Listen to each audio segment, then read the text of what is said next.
Bonjour, je suis Elodie, animatrice en communication gestuelle associée à la parole. Aujourd'hui, je vais vous expliquer qu'est-ce que la communication gestuelle associée à la parole, son origine, d'où ça vient, comment la pratiquer et l'instaurer au quotidien, à la maison, et quels sont ses bienfaits. Donc, vous avez dû entendre parler du langage de signes pour bébé ou encore bébé signeur. Voilà, ce sont des ateliers, mais c'est exactement la même chose que la communication gestuelle associée à la parole. Ce qu'il faut retenir, c'est que c'est une communication verbale accompagnée de gestes. Voilà, il n'y a pas l'un sans l'autre. Donc, qu'est-ce que c'est? En fait, c'est un moyen de communiquer avec son enfant avant l'acquisition du langage. Donc, de quoi on s'inspire? On s'inspire du langage naturel du bébé, mais aussi de la langue des signes française, la LSF. Donc, la CGAP a été créée pour une meilleure compréhension de leurs besoins. Donc, c'est un outil ludique et bienveillant qui respecte le développement de l'enfant. D'où ça vient? Ça vient des États-Unis dans les années 80. Donc, c'est un homme, Joseph Garcia, à l'époque interprète en langue des signes américaine et aussi étudiant en thèse.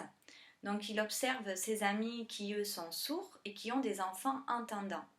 Et il remarque que vers l'âge de 9 mois, ces enfants arrivent déjà à communiquer avec leurs parents à travers les signes. Donc c'est pour ça que ça inspira le sujet de sa thèse et c'est comme ça que naît le premier programme américain langue des signes pour bébé. Donc par la suite, d'autres chercheurs arrivent à cette conclusion, en Californie, dans d'autres pays. Nous, on va aller directement en France, donc dans les années 2000. La CGAP est arrivée dans les années 2000 grâce à deux femmes, dont l'une qui a découvert cette pratique en allant aux États-Unis. Elle s'est dit, il faut absolument que je ramène cette méthode en France. Donc elles ont même ouvert une association en 2006. Donc c'est Nathanaël Bouillet et Monica Companis qui ont aussi par la suite écrit un livre qui s'appelle Signe avec moi, que vous pouvez voir juste ici. Voilà. Et donc elles ont aussi enseigné cette pratique à des professionnels de la petite enfance, notamment dans les crèches, et donc partout ensuite ça s'est développé. Donc c'est grâce à ces personnes engagées que cette méthode existe, mais surtout grâce à la communauté sourde qui ont persévéré, car je rappelle, ils ont été longtemps ignorés et rejetés, parce qu'avant, autrefois, l'absence de parole induisait forcément l'absence de raison. Donc ils étaient considérés comme des anormaux. Voilà. Donc c'est grâce à leur combat, leur persévérance, qui aujourd'hui prouve encore les nombreux atouts de la LSF, et notamment signer avec son bébé. Donc en pratique, c'est important que je précise que ce n'est pas une méthode qui va rendre plus performant votre enfant ou plus intelligent. Voilà, c'est une méthode qui vise à respecter le développement et les capacités intellectuelles de votre enfant. Ce n'est pas un outil de performance, j'insiste bien là-dessus. Donc, comme je l'ai dit tout à l'heure, on va signer le mot le plus important de la phrase. Donc, par exemple, est-ce que tu veux manger? Manger. On va le signer lentement, manger. On va toujours associer le geste au mot, le mot au geste, manger. Et on va le répéter plusieurs fois. Voilà. Alors, il faut savoir que le cerveau de l'enfant va beaucoup moins vite que le nôtre et donc il lui faut un temps d'adaptation suffisant. Il va falloir aussi le répéter une 50aine de fois avant qu'il puisse l'intégrer. Voilà. Est-ce que tu veux manger? Manger? Manger? Donc, comme ça. Bec de canard, hop, voilà. Manger? Manger. Donc ce qu'on peut faire, c'est manger, on articule aussi, parce que votre enfant vous observe. Donc forcément, il va vous imiter à un moment donné. Donc si vous mettez trop votre main devant la bouche, manger, il entend et il voit ce que vous faites. Mais pour que l'acquisition du langage se fasse aussi plus facilement, c'est bien qu'il puisse aussi lire sur les lèvres, qu'il voie l'articulation, manger. Voilà. Donc en fait, vous pouvez signer partout, tout le temps, sur les moments clés de la journée. Vous allez jouer, jouer. Tu veux jouer, tu veux jouer. Vous êtes à l'extérieur, c'est le moment du changer, on va se changer. À n'importe quel moment, vous pouvez intégrer les signes. Et plus vous allez le faire, et plus votre enfant va retenir les signes. Voilà. Donc il faut être patient, persévérant et ne pas se mettre une pression supplémentaire. En tant que parent, on en a assez comme ça. Donc soyez expressif. C'est important d'associer le geste, la parole et l'expression. Par exemple, tu es triste. Tu es triste. Tu es triste. On va aussi faire une mine triste. On va pas faire t'es triste. Ah, t'es triste. Non, parce que ça va pas fonctionner à un moment donné. Voilà. Donc soyez attentifs aussi. Parce que au début, les premiers signes seront un peu flous. Donc votre enfant, par exemple, pour encore, il se peut qu'il fasse comme un bravo. Mais il va le faire d'une certaine façon où vous allez forcément comprendre que c'est le signe encore parce qu'il va le faire au bon moment. Donc surtout encouragez-le, montrez-lui que vous avez compris et n'insistez pas sur la façon de faire. Par exemple, s'il se met un petit peu à applaudir pendant un temps pour dire encore, laissez-le faire progressivement. Montrez-lui encore, oui j'ai compris, encore. Mais c'est pas la peine de lui prendre les mains et de lui dire non c'est comme ça, encore. Non, vous laissez faire votre enfant, il y arrivera et c'est comme ça qu'il va prendre confiance en lui, en le laissant faire progressivement. Donc sachez que votre enfant fait toujours de son mieux, donc laissez-lui le temps, respectez son rythme. Voilà. Vous pouvez utiliser aussi des lectures, des comptines, vraiment amusez-vous. Prenez n'importe quel moment de la journée, n'importe quel support. Ça peut être aussi des peluches, faire des petites histoires et puis si vous ne pouvez pas signer avec les deux mains, c'est pas grave, prenez juste une main. C'est pareil quand vous portez votre enfant. Voilà. Vous pouvez faire aussi jouer, on va jouer avec une seule main en portant votre enfant dans l'autre main. Voilà. Si vous êtes en train d'animer un moment avec une peluche, vous pouvez signer avec l'autre main. Voilà, il n'y a pas de règles super strictes. Donc, comment introduire des nouveaux signes? Alors, vous allez entendre différentes choses. Par exemple, vous allez entendre des personnes ou des animatrices qui vont vous dire vous pouvez intégrer 3 signes par semaine. Mais comme je vous l'ai dit tout à l'heure, vous faites comme vous voulez. Nous, en tant qu'animatrice, on essaye de vous alléger aussi parce que des fois, il y a des parents qui veulent absolument apprendre tous les mots par cœur. Mais moi, ce que je dis, et je pense que c'est le plus important, c'est de laisser votre enfant vous guider. Pourquoi? Parce qu'en fait, votre enfant, il va aller vers ses centres d'intérêt. Donc ça sert à rien d'apprendre plein de mots, et au final, vous n'allez pas forcément les utiliser.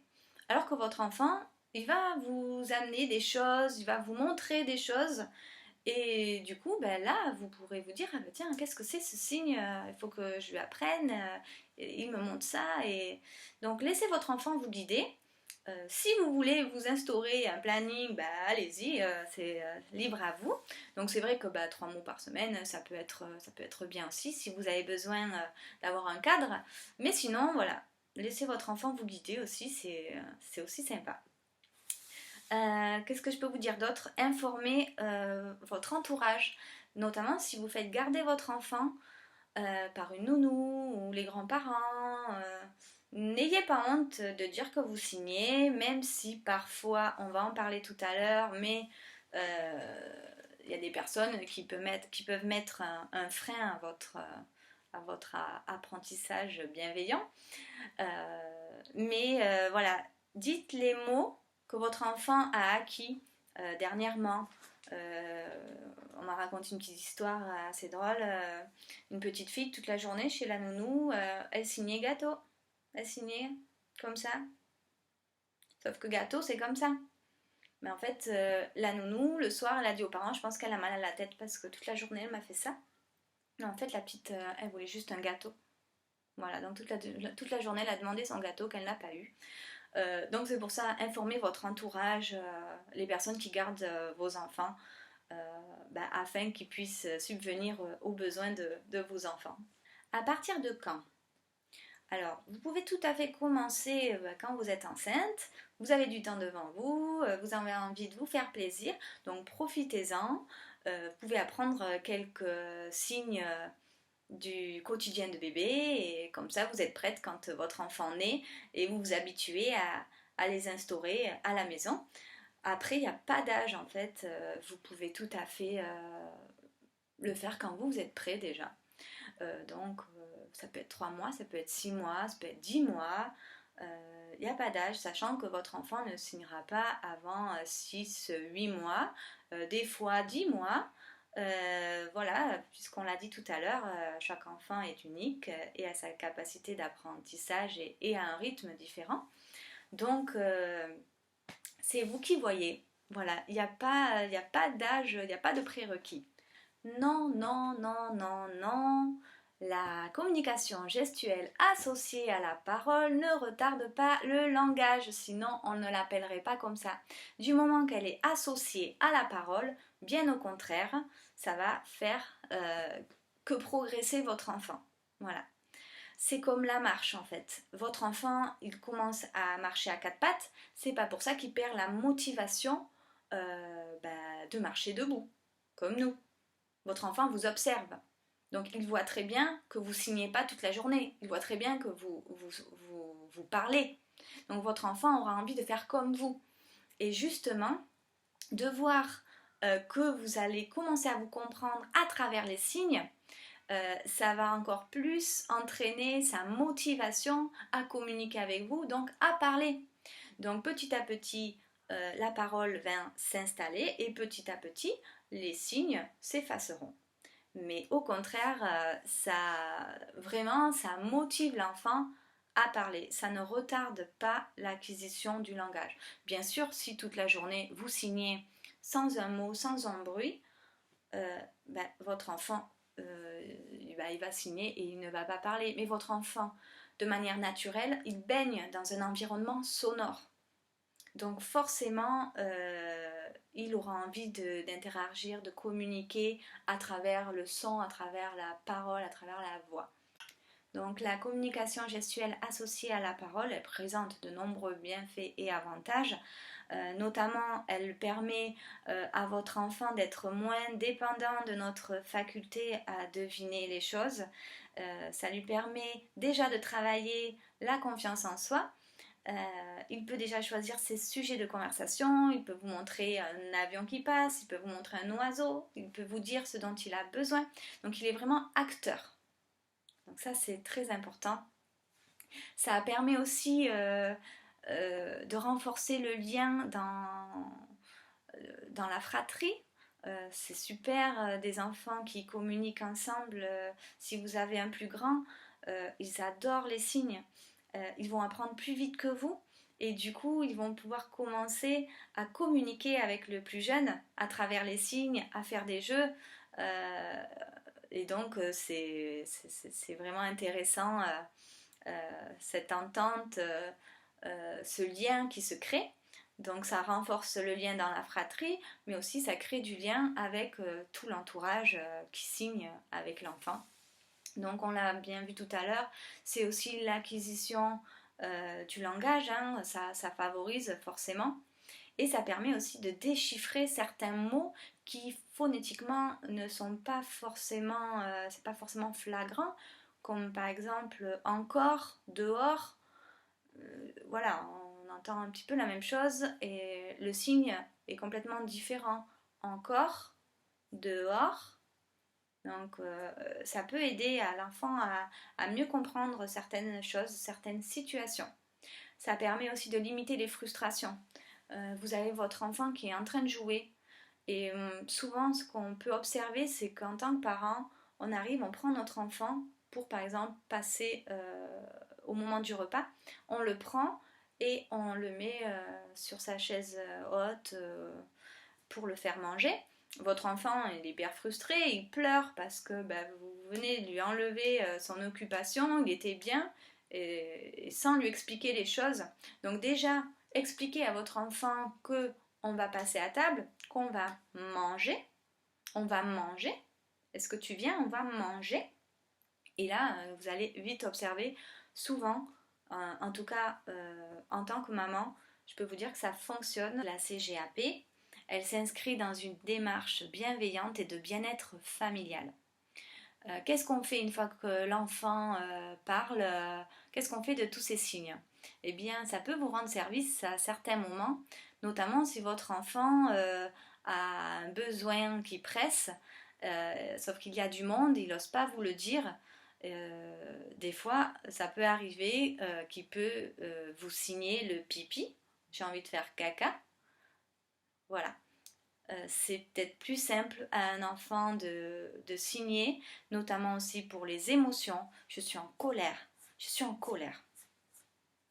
Plutôt que de le verbaliser, ce sera plus simple pour lui de faire comme ça. Et vous comprendrez qu'il est en colère.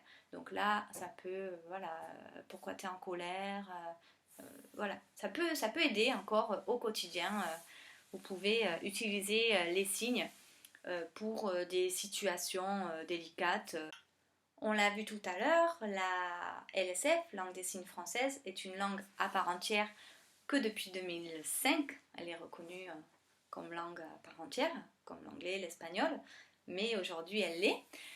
Donc je trouve que c'est bien de conserver comme on conserve certains petits mots, même si on ne sait pas parler super bien l'anglais ou super bien l'espagnol, on ne sait pas parler super bien la LSF, mais on sait quelques mots et ça peut aider si on rencontre une personne malentendante, sourde.